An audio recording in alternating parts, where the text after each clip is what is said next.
Muy bien, hermanos, pueden abrir sus Biblias en Hechos, capítulo 26. Hechos, capítulo 26. Y hoy nos toca un capítulo sumamente largo, ¿ya? Y por causa de eso, no voy a leerlo ahora al inicio, pero sí lo voy a ir leyendo por partes durante el sermón, porque lo leí muchas veces y al menos demora unos 8 minutos leerlo.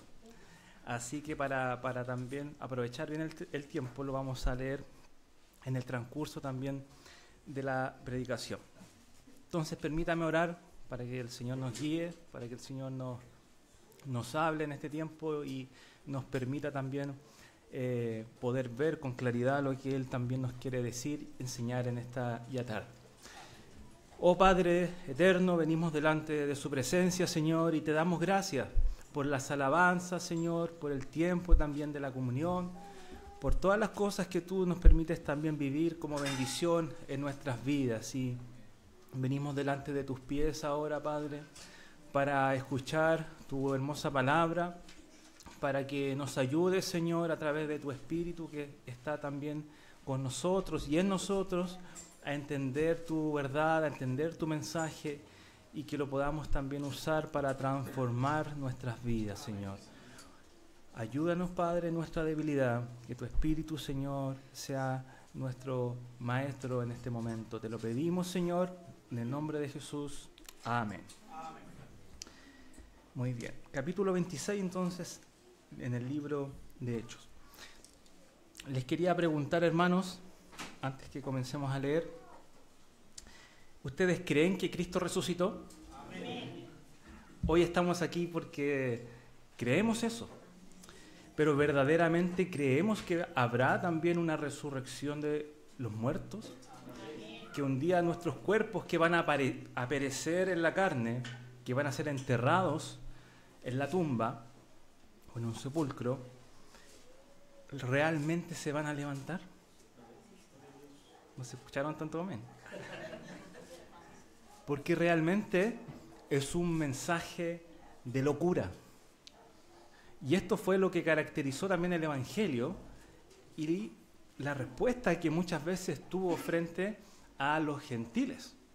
Locura era esta predicación, sobre todo cuando Pablo anunciaba de que Jesús de Nazaret había resucitado.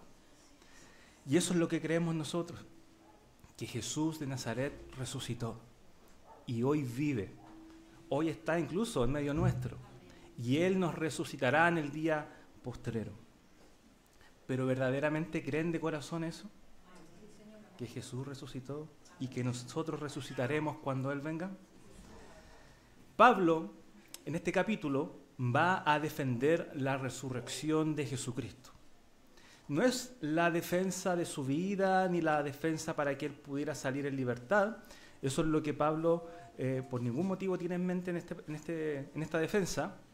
Ya es su quinta defensa frente a autoridades, y en esta se va a encargar de defender a muerte lo que es la resurrección de entre los muertos, de que Jesús de Nazaret realmente ha resucitado.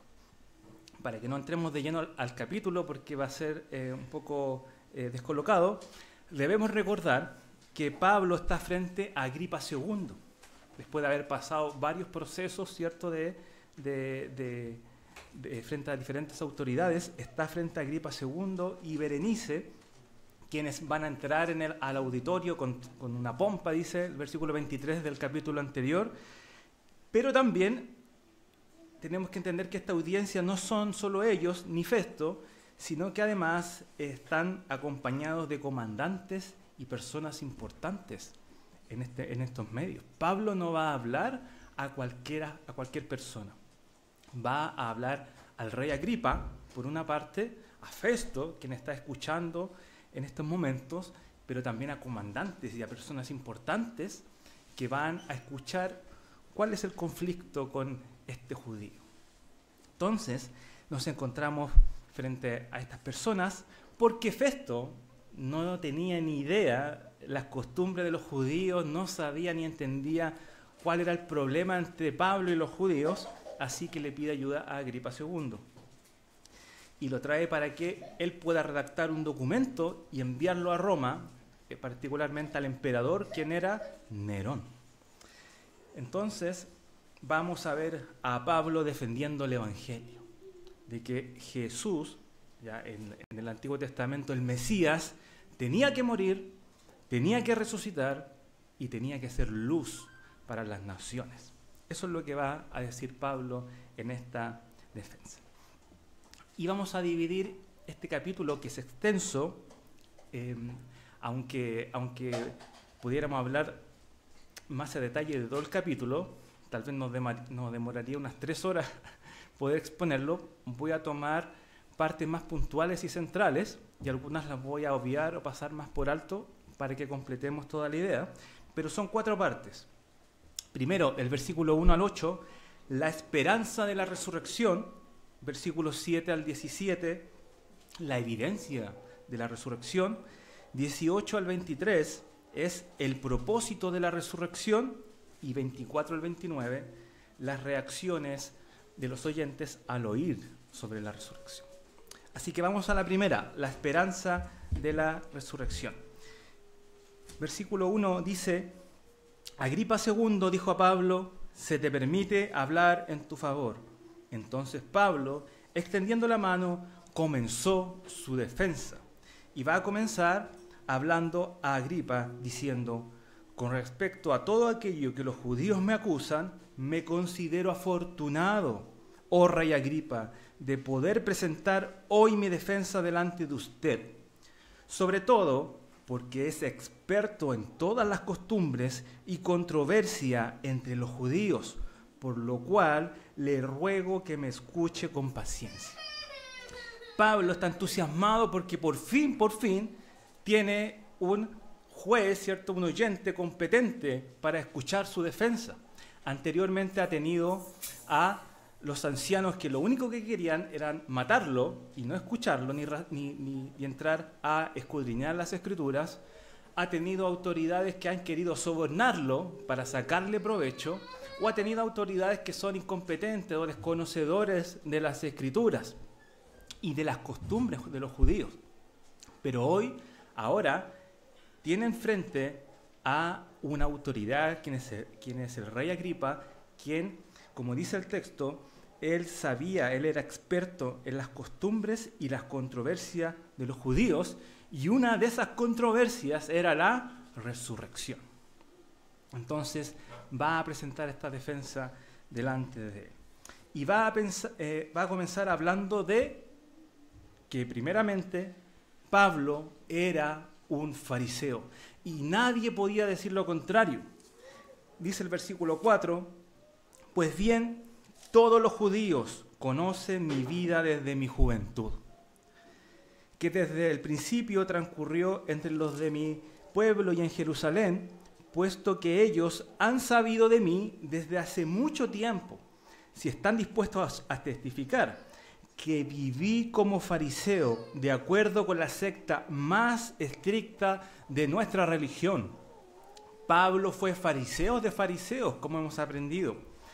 Él realmente no era cualquier judío, él estaba en la secta más estricta de la religión, como dice él. Y en mismo Hechos 23, él dijo respecto a esto, cuando se armó el altercado, ¿recuerdan? Él dijo: hermanos, yo soy fariseo, hijo de fariseos. Y miren, y escuchen lo que dice: se me juzga a causa de la esperanza de la resurrección de los muertos. Entonces Pablo primero va a dejar en claro que él es un judío fariseo de fariseo, que va a defender a muerte acerca de la resurrección. Entonces, el primer punto dice, y el argumento de Pablo es la esperanza de la resurrección. La resurrección no es un invento que se le ocurrió al cristianismo, no es un invento tampoco de los fariseos, ni tampoco es algo que solo apareció y era desconocido para los judíos en ese tiempo, que apareció de la nada. Era una doctrina que estaba también en el Antiguo Testamento y que muchos, el pueblo entero sostenía de que iba a haber una resurrección de entre los muertos. Aún las 12 tribus esperaban con ansias este día. Mire lo que dice el versículo 6 al 8. Y ahora yo soy sometido a juicio por la esperanza de la promesa hecha por Dios a los padres. ¿Cuál es esta esperanza de la promesa que Dios dio a los padres? La resurrección entre los muertos. La resurrección. Y dice el versículo 7 que nuestras 12 tribus, y ahí pone el énfasis en el pueblo de Israel, los judíos, que nuestras 12 tribus esperan alcanzar al servir fielmente a Dios noche y día. Y por esta esperanza, oh Rey, yo soy acusado por los judíos. Y hace una pregunta. ¿Por qué se considera increíble entre ustedes que Dios resucite a los muertos? ¿Algunos de ustedes han visto a algún resucitado? ¿No? Seguramente Agripa tampoco. Seguramente los romanos menos. Entonces, por esto, muchos lo ven como locura, pero para el pueblo de Dios esto no era una locura. Realmente en la historia, en las Escrituras, en el Antiguo Testamento, sí hubieron resurrecciones. Hubieron resurrecciones que realmente todos los judíos conocían. Obviamente los estudiosos lo conocían. Por ejemplo, tenemos mucha evidencia. 3 resurrecciones en el Antiguo Testamento. La hija de la viuda de Sarepta, el hijo de la viuda de Sarepta, el hijo de la Sunamita, estos fueron Elías y Eliseo quienes lo resucitaron, y tercero, el hombre que arrojaron a la tumba de Eliseo, estaban ahí, lanzaron el cuerpo y ese hombre volvió a la vida. Encontramos esas 3 resurrecciones en el Antiguo Testamento y los judíos lo sabían. Por ende no podían rechazar la resurrección de los muertos. Ahora, en el Nuevo Testamento, Jesús resucitó a 3 personas también. Estas son, primero, a la hija de Jairo, al hijo de la viuda de Naín, y tercero, el más conocido, Lázaro, ¿cierto? Lázaro de Betania. Jesús resucitó a 3 personas también. Y en el libro también de Hechos tenemos otro ejemplo. Bueno, también están todos los que resucitaron con la muerte y resurrección de Cristo. Dice Mateo 27 que muchos de los santos que estaban en los sepulcros, cuando Cristo resucitó, se levantaron porque el poder de la resurrección fue tan grande y tan fuerte que levantaron por un tiempo a esos muertos y se manifestaron en la ciudad. Y en Hechos hemos visto 2 resurrecciones hasta ahora. Primero, la resurrección de Tabita o Dorcas en Hechos 9 y la resurrección de Eutico, este joven que se cayó del 3er piso, ¿recuerdan? Entonces, no es algo extraño realmente creer en la resurrección. Las Escrituras no solo nos dan ejemplos de resurrección, sino que también lo anunciaron los profetas y lo anunció Moisés. Tenemos muchos textos, como Génesis 3:15, que estaba hablando de las profecías sobre el futuro, ¿cierto? En respecto a que el Mesías primero tenía que morir. El Mesías tenía que morir para pisotear la cabeza de la serpiente. En Éxodo 2 el Cordero Pascual era sacrificado, tenía que morir. En Levítico 16 era el día de expiación donde el chivo era sacrificado por el pueblo para perdón de pecados. En Números 21 se levantó la serpiente ardiente. De esta misma forma, Juan 3 nos dice que el Hijo del Hombre tenía que ser levantado. En Salmo 22 vemos a el siervo sufriente clamando, Dios mío, Dios mío. Y también el versículo 16 dice, horadaron mis manos y mis pies.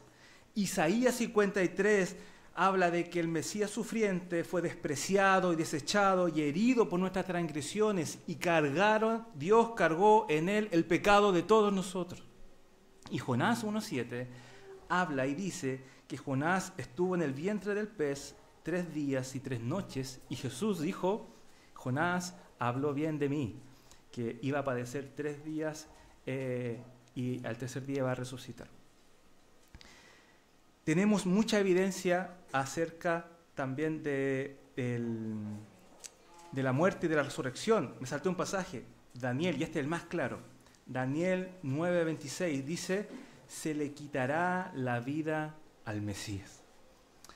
Entonces Jesús, los profetas anunciaron de Jesús que iba a morir, que iba a padecer, pero que no iba a quedar su alma en el sepulcro. El Salmo 16 anunciaba la resurrección cuando dijo, no permitirás que tu santo vea corrupción. Isaías 53 también va a decir, verá descendencia y prolongará sus días. Oseas 6:2 dice, nos dará vida después de 2 días y al tercer día nos resucitará. Ezequiel 37, en la visión de los huesos secos, apunta puntualmente y simboliza la resurrección de los santos. ¿Ya? Y el que mencioné, Jonás 1:17, del que el Señor iba a ser levantado al tercer día. Hay muchas evidencias en cuanto a la resurrección. Y el primer argumento de Pablo es, se me juzga por lo que ustedes mismos creen.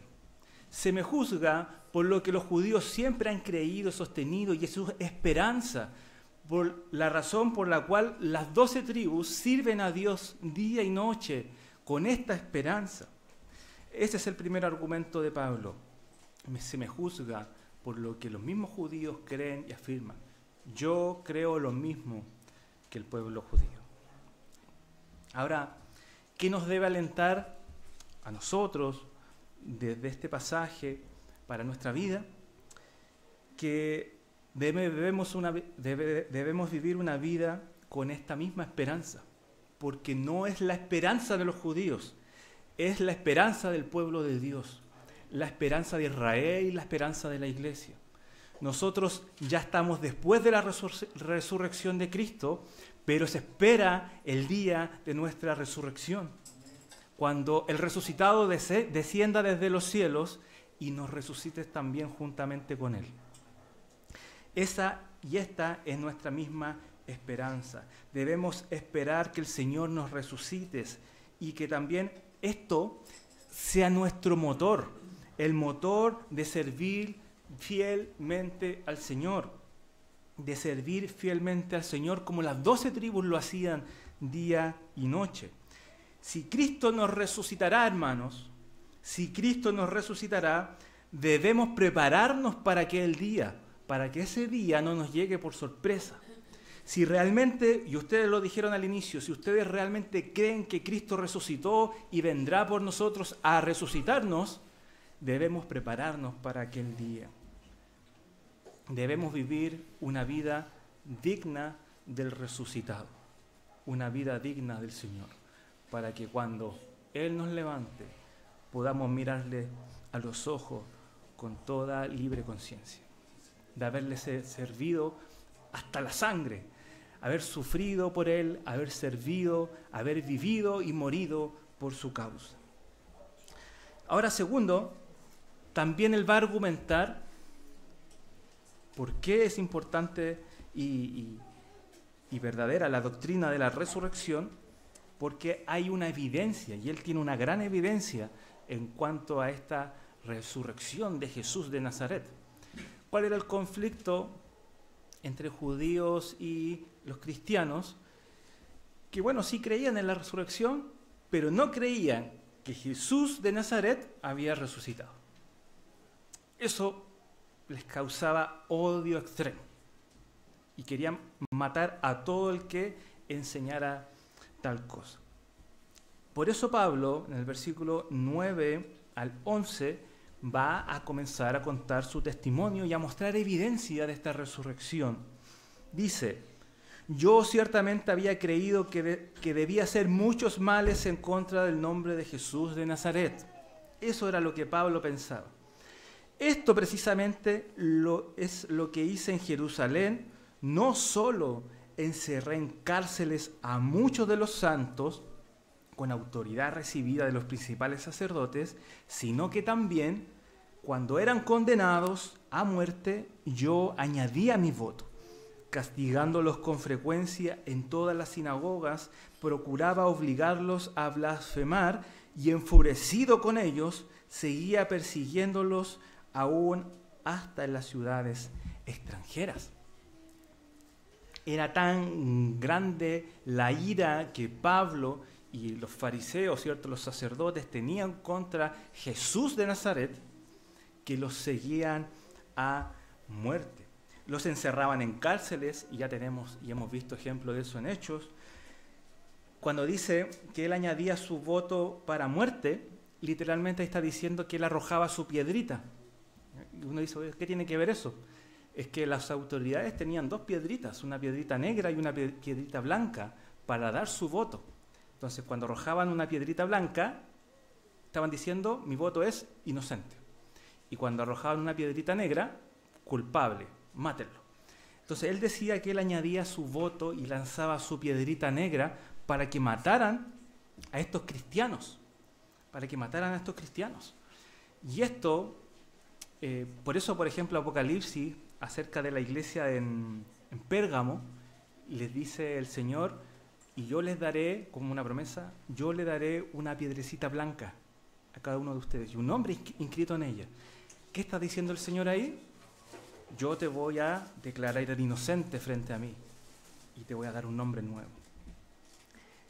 Entonces, esto es lo que hacía Pablo, y es terrorífico, escalofriante lo que está diciendo, porque en el corazón de Pablo, hermanos, no solo estaba la culpa del diácono Esteban, por haber matado al diácono Esteban, sino de muchos más. Él es culpable de muchos asesinatos contra cristianos. Por eso él después va a decir en Primera de Corintios que que el Señor se le apareció a él por último, como abortivo. ¿Por qué? Porque él es el menor de los apóstoles. Y dice ¿por qué? Porque yo perseguía a la iglesia de Dios. Por lo tanto, el corazón de Pablo en este punto es totalmente sensible, doloroso y quebrantado al decir también públicamente que mató a muchos por confesar el nombre de Jesús. También los obligaba a blasfemar, esto es, a maldecir el nombre de Jesús, a obligarlos, tal vez con azotes, con torturas, a que ellos confesaran y dijeran que Jesús es un maldito. Obligaba a los creyentes a maldecir a Jesús y a maldecir también sus enseñanzas. Los castigaba frecuentemente en las sinagogas, cuando la sinagoga tenía que ser un lugar de enseñanza y de meditación del Señor, ellos lo ocupaban para castigar cristianos. Dice además que él estaba lleno de odio por los seguidores de Jesús. Dice que estaba enfurecido contra ellos. No podía haber un cristiano. Tanto así que no era satisfecho con los que ya habían sido juzgados, sino que los perseguía. Iba de ciudad en ciudad para buscarlo. Y en eso estaba cuando, en el versículo 12, dice, ocupado en esto, cuando iba para Damasco con autoridad y comisión de los principales sacerdotes, al mediodía, oh rey, yendo de camino, vi una luz procedente del cielo más brillante que el sol. Este pecador que perseguía a cristianos, que era un fariseo de fariseos, que conocía las Escrituras, a pesar de que era muy religioso, realmente estaba yendo en el camino contrario. Estaba siguiendo al que se suponía que debía seguir, en pos de él, no en contra de él. Ahora, todos nosotros somos semejantes a Pablo. Todos transitábamos el mismo camino. ¿Sí? No todos matábamos cristianos, pero sí todos transitábamos un camino lleno de males, lleno de perversiones, lleno de egoísmo y diferentes perversidades de pecados. Por eso 1 Corintios, capítulo 6, dice, no se dejen engañar, ni los inmorales, ni los idólatras, ni los adúlteros, ni los afeminados, ni los homosexuales, ni los ladrones, ni los avaros, ni los borrachos, ni los difamadores, ni los estafadores heredarán el reino de Dios. Y agrega, y esto eran algunos de ustedes. Y va a decir, pero fueron lavados, pero fueron santificados, pero fueron justificados en el nombre del Señor Jesucristo y en el Espíritu de nuestro Dios. Todos compartíamos la misma culpa de ir en contra del Señor. No en la misma medida que Saulo, pero sí todos enemigos de Dios, muertos en nuestros delitos y pecados, esclavos del pecado, siervos del diablo. Y no olvidemos eso. Hasta que Jesús llegó a nuestra vida, hasta que el Señor en ese camino nos encontró, hasta que el Señor se nos apareció, tal vez no de la forma que le apareció a Saulo, pero sí de alguna forma se nos apareció a nosotros por medio de un evangelista, de un pastor, de un hermano, de un familiar, a través de su palabra, encontrándose en el camino con nosotros. Y dice el relato que era mediodía, el momento donde brilla más el sol. Y en el mediodía dice que iba camino y dice que vio una luz procedente del cielo más brillante que el sol. Nada de lo que conocemos hoy brilla más que el sol. Tanto así que nadie puede sostener la mirada del sol. Pero con la presencia de Cristo, el sol será una lámpara pequeña que no se logra ver de día. La presencia de Cristo es más luminosa que cualquier otra lumbrera dentro de la creación. Por eso creo yo que cuando el Señor venga, dice que el sol se oscurecerá. ¿Qué puede brillar más que Cristo? ¿Puede acaso el sol, las estrellas brillar más que Él? Y hacerle competencia al Señor que creó todas las cosas y creó estas mismas lumbreras. Este Señor se le apareció a Saulo y dice que lo confrontó y le va a decir, Saulo, Saulo, ¿por qué me persigues? Dura cosa es dar coces contra el aguijón. Esta es la evidencia de la resurrección. Pablo ya no necesitaba andar buscando cristianos, ¿cierto? Ver su testimonio, comparar los hechos, ver si se encontró el cuerpo o no. Él tenía enfrente de él la mayor evidencia de todas. Han pasado desde la resurrección entre 3 a 5 años cuando se le aparece a Pablo.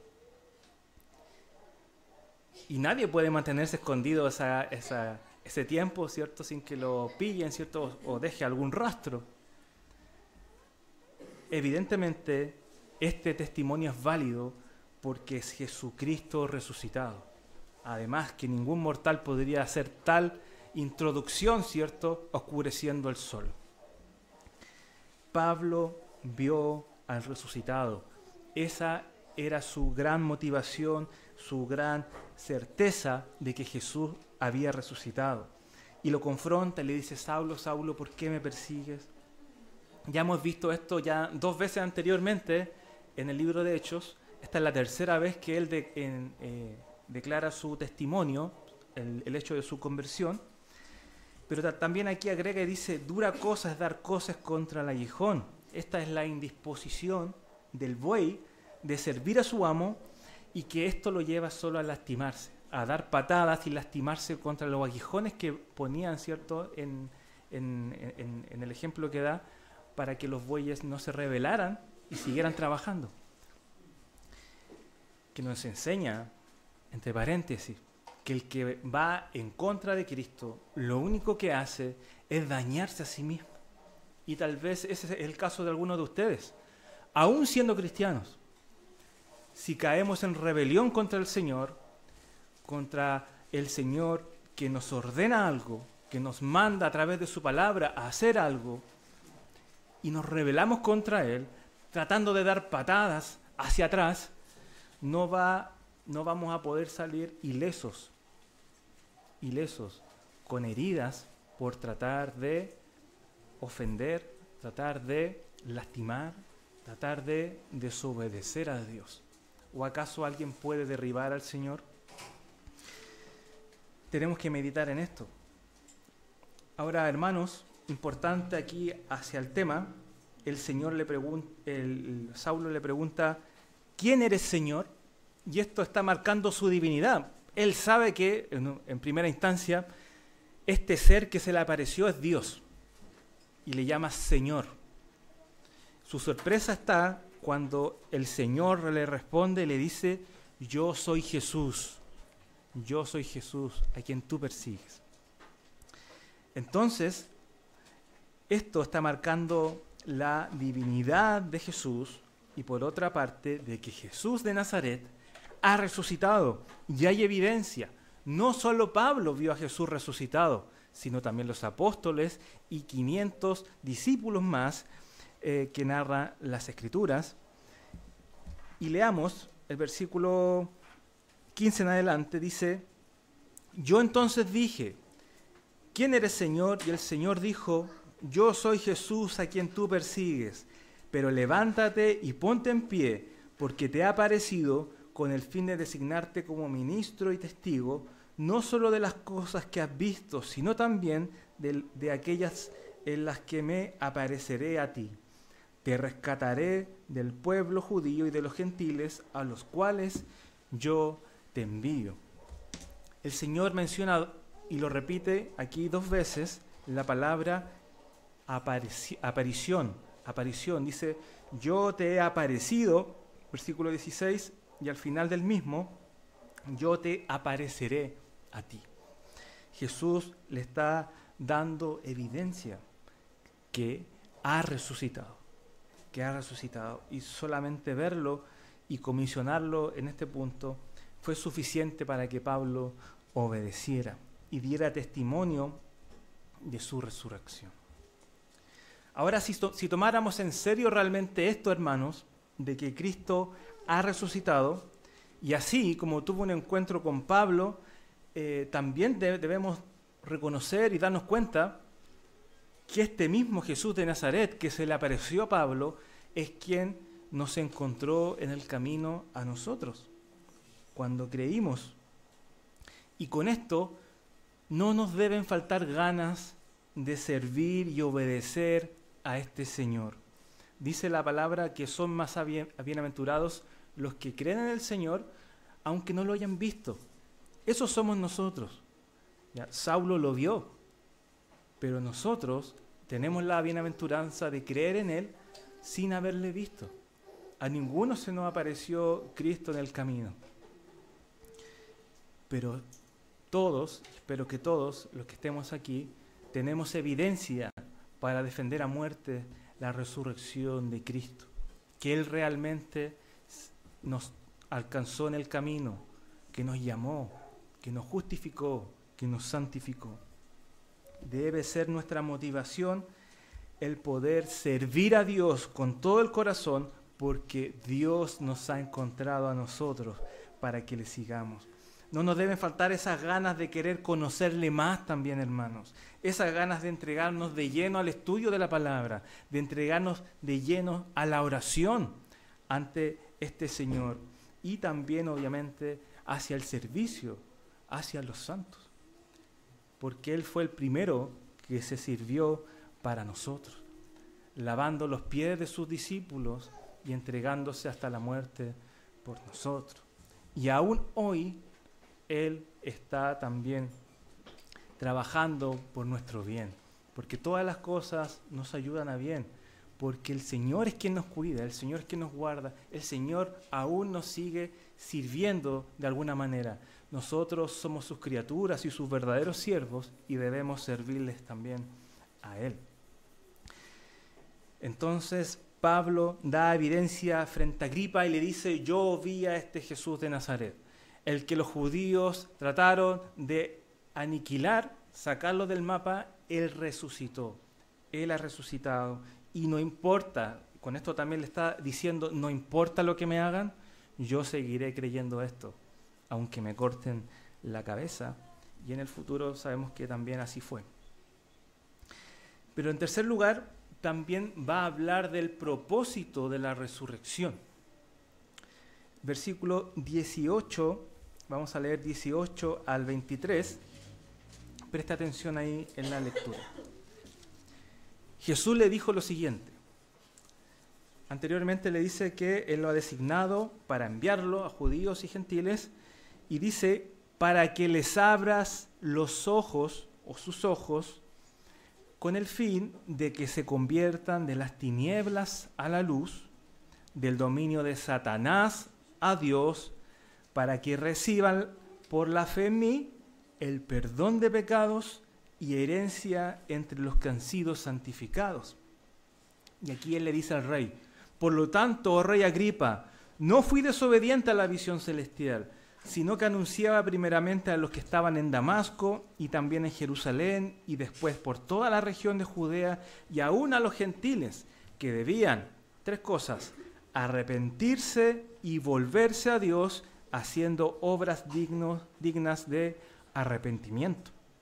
Por esta causa, algunos judíos me prendieron en el templo y trataron de matarme. Así que habiendo recibido ayuda de Dios, continúo hasta este día testificando tanto a pequeños como a grandes, no declarando más que lo que los profetas y Moisés dijeron que sucedería, que el Cristo había de padecer y que por motivo de su resurrección de entre los muertos, Él debía ser el primero en proclamar luz tanto al pueblo judío como a los gentiles.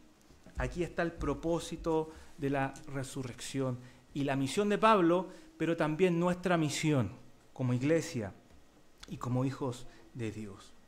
Abrir los ojos de los que están cegados por Satanás y su pecado, para que se conviertan de la luz a las tinieblas. Y ahí está el paralelo de Satanás a Dios.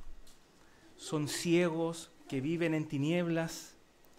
No les basta solamente con estar ciegos, sino que además viven en tinieblas, doblemente anulados para ver la verdad por su propio pecado. Y para recibir por la fe el perdón de pecados y también la herencia entre los santos. ¿Qué anunciaba el apóstol? Él anunciaba arrepentimiento, Él anunciaba de que debían volverse a Dios y que debían hacer obras dignas de arrepentimiento, porque no basta solamente con arrepentirse y volverse a Dios, sino vivir una vida que testifique que realmente te has arrepentido y te has vuelto a Dios. Vivir una vida con obras dignas de arrepentimiento. Esto es lo que dice aquí su palabra. Esto es lo que anunciaba y esto es lo que debemos anunciar nosotros para dar testimonio desde el menos importante hasta el más importante. Eso es lo que dice, desde los más pequeños hasta los más grandes, hasta las personas más simples que viven en un pueblito, hasta el rey Agripa, que está sentado ahí con toda su pompa y sus comandantes, ¿cierto? Sus personas importantes. Todos necesitan que abramos sus ojos. Pero también dice algo importante al final del texto que leímos, que es para que Él fuera el primero en ser luz, para ser luz al pueblo judío como al pueblo gentil. Jesús es luz. Juan 8:12 dice, yo soy la luz del mundo. El que me sigue no andará en tinieblas, sino que tendrá luz de la vida. Él es luz inaccesible. Él es luz gloriosa y no hay pecado en Él, como dice Primera de Juan. Dios es luz y no hay pecado en Él. Y Él alumbra para que vean verdaderamente. Él alumbra en este mundo de tinieblas para que podamos sacar, ¿cierto?, personas de las tinieblas a la luz, de Satanás, del dominio de Satanás, a el reino de Cristo, a la luz. Esa es nuestra labor, ese es nuestro trabajo, abrir los ojos para que se conviertan de la luz, de las tinieblas a la luz. Luchamos para el reino de Dios. Esto es el reino de Dios, que del dominio de Satanás saquemos almas para el reino de Cristo, que les arrebatemos estas almas del dominio de Satanás, del fuego eterno preparado para el mundo impío, y que éstas se conviertan al reino de Cristo. Las almas que hoy vemos transitar día a día, y tal vez incluso algunos de ustedes entre nosotros, son almas que transitan cegados en tinieblas y sin ver, no se percatan que están bordeando siempre los infiernos, el Seol o el Hades, como aprendíamos hoy. Estas personas están siempre bordeando el Hades, el infierno. ¿Por qué? Porque basta con que se les quite la vida y caigan profundamente en aquellos hoyos de tormentos. Están a un paso de caer al infierno mismo, a un paso. No hay un estado intermedio de purgatorio donde van a poder tener la posibilidad de purificarse y hacer borrón y cuenta nueva. No, están a un segundo del infierno. Y esa es la realidad del mundo y tenemos que verlo así. Están a un segundo del infierno. Porque si esa persona muere ahora, en este segundo, sin Cristo, esa va a ser su morada. Son ciegos que transitan en tinieblas, caminan por barrancos donde están a una piedra de resbalar y caer y permanecer en ese estado preparado para el día del juicio y para toda la eternidad, lejos de la presencia de Dios.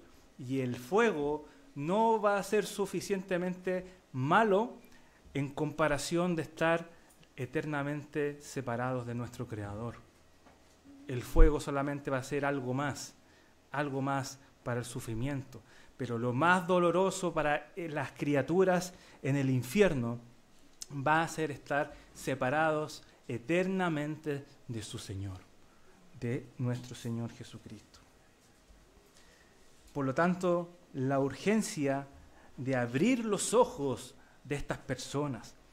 Zacarías 1:3 dice el profeta: vuélvanse a mí, declara el Señor de los ejércitos, y yo me volveré a ustedes, dice el Señor de los ejércitos. Ese es el llamado incluso en el Antiguo Testamento.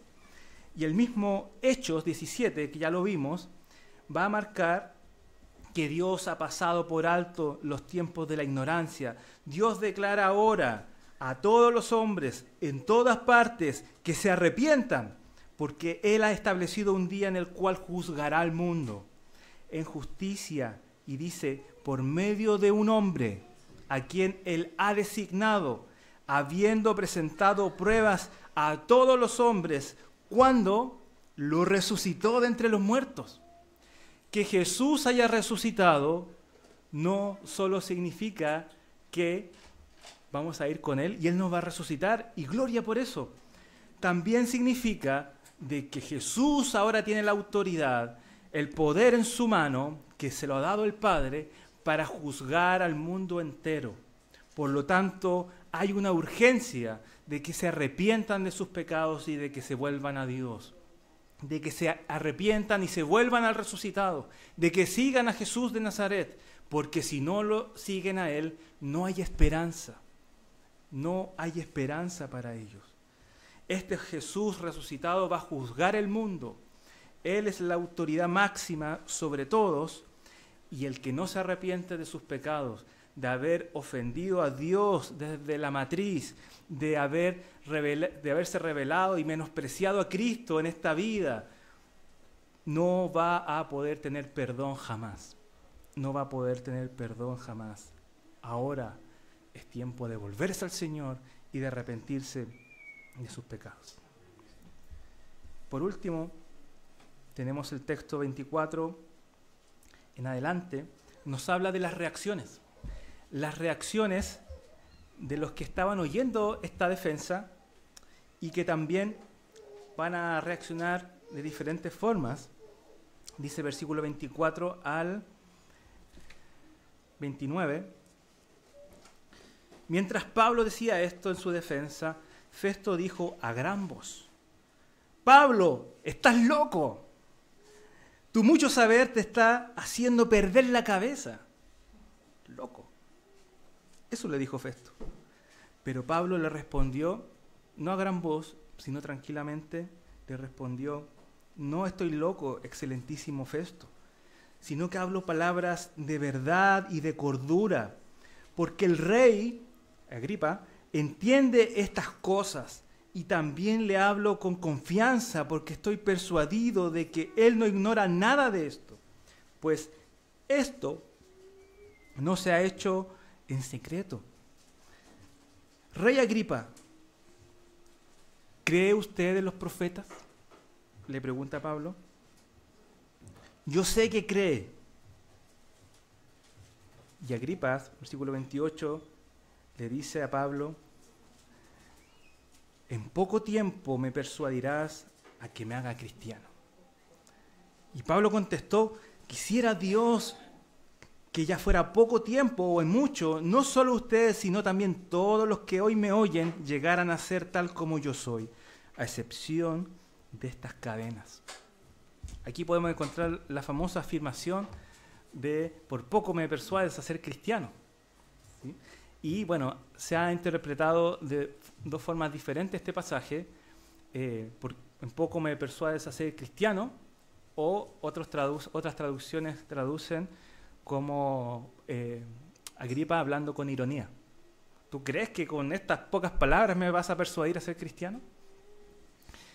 Pero creo que la verdadera interpretación es la primera, ¿ya? Las traducciones más literales van a traducirlo así, de que realmente él le dijo casi, un poquito más y me convences, ¿sí? Esa es la respuesta de Agripa II. Entonces vemos varias reacciones. Primero, tenemos que considerar la reacción de Festo, que para él las palabras de Pablo eran locuras. Este hombre perdió la cabeza. Mucho estudio te hizo algo en el cerebro, Pablo. Esta es la primera reacción. Y muchas personas reaccionan así ante el Evangelio. Esto está loco, ¿sí? Esto están hablando locuras. Esto ya pasó los límites, ¿cierto? Ahora, para Pablo, obviamente estas eran palabras verdaderas y con total cordura. Y espero que también sean palabras así para ustedes. Palabras verdaderas y palabras con cordura. Pero para el rey Agripa eran palabras en las cuales debía meditar. Por lo que va a decir después, en los últimos textos, tal vez él tuvo miedo de declarar públicamente que le creía un poquito, ¿cierto? Aunque obviamente en la historia no se ve que él se convirtió, pero parece que tenía que meditar un poco de eso y bueno, voy a seguir evaluando a ver si me convierto en cristiano. Y esas son otras clases de personas que están siempre viniendo a la iglesia y mirando y observando y a ver si se convierten o no, a ver si alguien dice algo que hay, ahora sí quiero ser parte de ustedes. También hay personas así. Estas son las reacciones ante el mensaje de la resurrección. Pablo le hace una pregunta importante. ¿Usted cree en los profetas? Porque los profetas dicen todo lo que yo he dicho. Y lo puso de cierta manera en aprietos a Agripa. Y Agripa le responde un poco con astucia más mundana y le responde esto. Entonces vemos que el Evangelio siempre va a tener diferentes respuestas. Félix, ¿recuerdan a Félix? Félix se espantó cuando escuchó acerca del juicio, pero lo postergó. Hay personas que van a postergar todo. Festo lo trató como un lunático, un loco. Estas palabras son locura. Esta persona tiene que estar en el psiquiátrico. Pero Agripa II reconoció el peso del mensaje, ¿ya? Y que realmente fue una buena exposición, pero se quedó en el casi. Y como dicen muchos predicadores, ese casi le costó todo. estuvo casi de poder que se le sacara la venda, pero tal vez él mismo se la volvió a poner. Esto hicieron estas autoridades. No hay registro en la historia de que estas 3 autoridades se hayan convertido al Señor, pero las 3 estuvieron muy cerca del Evangelio.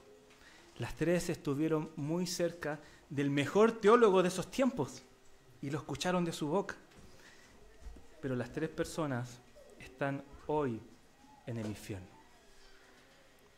lamentándose de no haber creído en Jesucristo, bajo su propia responsabilidad,